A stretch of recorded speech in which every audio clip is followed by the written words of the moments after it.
इस वीडियो में हम लोग स्टार्ट करने जा रहे हैं चैप्टर नंबर 5। तो चैप्टर नंबर 5 की एक्सरसाइज 5.1 को डिस्कस करते हैं। तो क्वेश्चन नंबर 1 क्या है इसका, solve and represent the solution on real line. तो हमने क्या करना है, यहाँ पर नीचे हमें कुछ लीनियर इक्वेशंस गिवन है। हमने इन लीनियर इक्वेशंस के जो सोल्यूशन है उनको रियल लाइन यानी कि नंबर लाइन पर रिप्रेजेंट करना है। नंबर लाइन के बारे में हम पिछली क्लासेस में पढ़ के आ चुके हैं। बाकी हम जब क्वेश्चन को सोल्व करेंगे तो आपको मजीद इसकी समझ आ जाएगी। तो ये है हमारे पास पार्ट नंबर 1, 12x + 30 = -6। अब हमने इस इक्वेशन को सोल्व कैसे करना है, हमने इसको सोल्व इस तरह करना है कि यहाँ पर जो x है ना उसको ही हमने वैल्यू फाइंड आउट करनी है। तो उसकी वैल्यू फाइंड आउट करने के लिए हमने इसके साथ जितने भी ये कांस्टेंट वैल्यू 30, -6 और ये कोफिशिएंट 12 इनको हटाना है।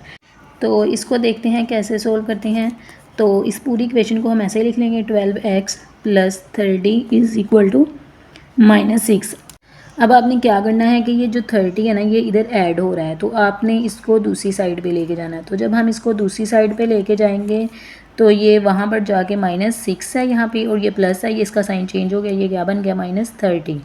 ठीक है, अब आपने क्या करना है कि इन दोनों को सोल्व करना है। इन दोनों को सोल्व करें, -6 है -30, तो माइनस माइनस जमा बनाते हैं, तो ये बन जाएगा 36, और साइन कौन सा आएगा, जो बड़ी वैल्यू के साथ है यानी कि माइनस का।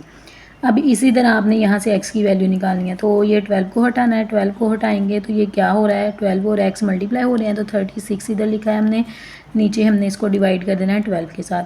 तो जब हम 12 के साथ इसको डिवाइड करेंगे तो हमारा आंसर किसके इक्वल आएगा, 3 के इक्वल, यानी -3 के इक्वल। ये माइनस का साइन भी ना, तो इसका मतलब है x किसके इक्वल आ गया, -3। अब जो बुक पे हमें मिसाल दी गई है ना उसमें उन्होंने चेक भी किया है कि क्या जो ये आंसर हमारा आया है ट्रू है कि फॉल्स है, यानी कि सही है या रॉन्ग। हमने इसको सोल्व किया, तो इसके लिए हम देखते हैं चेकिंग। अब जिस तरह बुक पे उन्होंने क्वेश्चन को सोल्व किया हमने भी वैसे ही सोल्व करना है। तो यहाँ पर हम इसकी चेकिंग देख लेते हैं।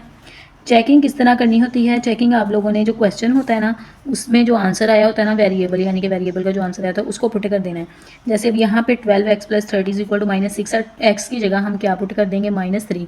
तो यहाँ पर लिख लें 12x -3 है, फिर उसके बाद है +30 = -6।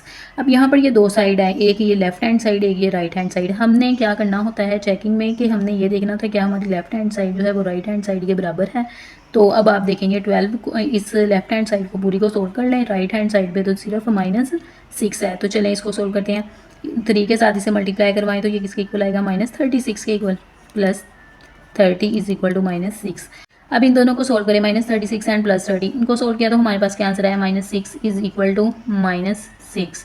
तो अब यहाँ पर देखें ये लेफ्ट हैंड साइड किसके इक्वल आ गई है, राइट हैंड साइड के। तो इसका मतलब क्या है कि हमारा जो ये आंसर निकला है ना x = -3, ये बिल्कुल करेक्ट है।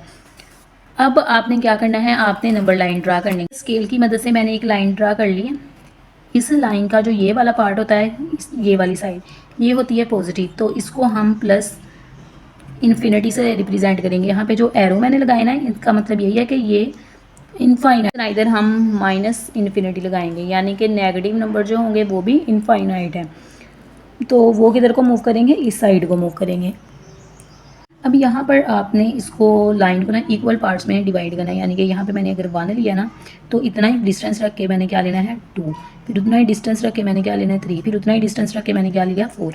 अब यहाँ पर इस साइड पे पॉजिटिव नंबर आ गए 1 2 3 4, तो यहाँ पर आगे मैं नहीं लूँगी, आगे इसका मतलब क्या है, ये एरो का सो ऑन ये लाइन जारी है। अब इसी तरह जो नंबर हमने इस साइड पे लिए हैं नेगेटिव में भी वही नंबर लेने हैं, और उनके दरमियान में भी उतना ही डिस्टेंस होगा। जैसे यहाँ पे ये -1 है, -2 है, -3 है एंड -4।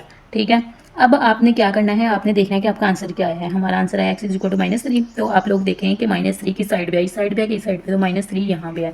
तो आपने यहाँ पे लाइन लगा के इधर लिख देना है x = -3, यानी कि इसको रिप्रेजेंट कर देना है कि x = -3 नंबर लाइन पे कहाँ पे है, यहाँ पर है। क्वेश्चन क्या है, x/3 + 6 = -12। तो इसको भी सोल्व कर लेते हैं। तो इसको किस तरह सोल्व करेंगे, हमने यहाँ पर भी x की वैल्यू फाइंड आउट करनी है। तो आप लोग लिखें x/3 + 6 = -12। अब आपने क्या करना है कि ये देखें x यहाँ पे हमने इसकी वैल्यू फाइंड आउट करनी है, तो आपने इस 6 को इस साइड पे लेके आना है। तो वही जो पिछले क्वेश्चन में हम लोग कर चुके हैं, पॉजिटिव है, इस साइड पे जो आके क्या हो जाएगा, नेगेटिव, -6 बन गया।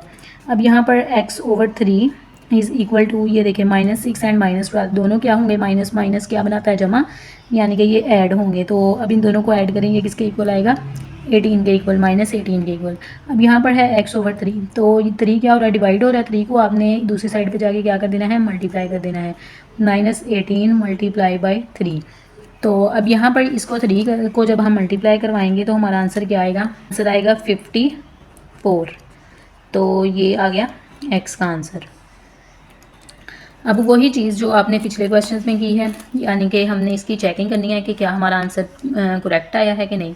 हमने क्या करना है, इसकी चेकिंग करनी है, यानी कि जो हमारा क्वेश्चन है ना उसमें हमने x = -54 पुट कर देना है। अब यहाँ पर हम लिखते हैं चेकिंग।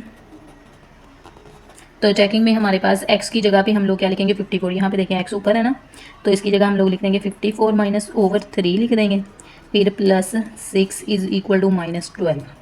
अब आपने 6 को दूसरी साइड पे नहीं लेके जाना, आपने लेफ्ट हैंड साइड को लेफ्ट हैंड साइड पे ही सोल्व करना है और राइट हैंड साइड को राइट हैंड साइड पे रहने देना। अब आपने क्या करना है कि ये दोनों वैल्यूज़ को देखना है क्या ये डिवाइड हो रही हैं। तो यहाँ पर देखें 3 × 1 = 3, 3 × 1 = 3। अब यहाँ से 2 इस साइड पे कैरी हो जाएगा, 24 बन गया, 3 × 8 = 24। अब देखें -18 आ गया, +6 = -12। अब आप इसको सोल्व करें, प्लस माइनस माइनस, तो यानी कि 18 में से हमने 6 को क्या करना है, सब्ट्रैक्ट करना है। तो ये किसके इक्वल आ गया, 12 के इक्वल, तो इधर भी 12 के इक्वल, -12। अब साथ में हमने साइन भी देखना है कि साइन तो हमने वो लेना जो बड़ी वैल्यू के साथ है। तो यहाँ पर 18 के साथ क्या है, माइनस का साइन, तो वो माइनस का साइन आ गया। अब देखें -12 लेफ्ट हैंड साइड किसके इक्वल आ गई, राइट हैंड साइड के। इसका मतलब ये भी हमारा जो क्वेश्चन है ना, इसका आंसर क्या है, बिल्कुल करेक्ट है, यानी कि x = -54। अब इसको हम नंबर लाइन पर ड्रा करके देखते हैं कि हम कैसे इसको नंबर लाइन पर ड्रा कर सकते हैं। तो यहाँ पर मैंने एक नंबर लाइन ड्रा कर ली है। इस नंबर लाइन की साइड पे सारे पॉजिटिव नंबर होंगे और इस साइड पे सारे नेगेटिव नंबर होंगे। तो हमारे पास जो x आया है वो क्या है, -54।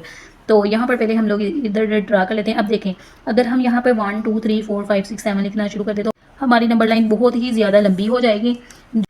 तो इसके लिए हमने क्या करना है कि हमने जो डिफरेंस लेना है वो 10 का ले लेना है। जैसे यहाँ पर 10, 20, 30, 40, 50 एंड 60। अब इसी तरह ये सारी नेगेटिव थी तो इनके साथ क्या आएगा, नेगेटिव साइन। अब इस साइड पे भी हमने उतना ही डिफरेंस ले लेना है, 10, 20, 30, 40, 50 एंड 60। अब आपने क्या ड्रा करना है, 54। तो 54 यहाँ पे -50 है ना, तो इससे इसके दरमियान में देखें यहाँ पे 55 आएगा। तो इसका मतलब है कि 54 यहाँ पे होगा। तो यहाँ पर आप लोग लिख लें x = -54। तो ये आ गई हमारी नंबर लाइन, x = -54 वाली।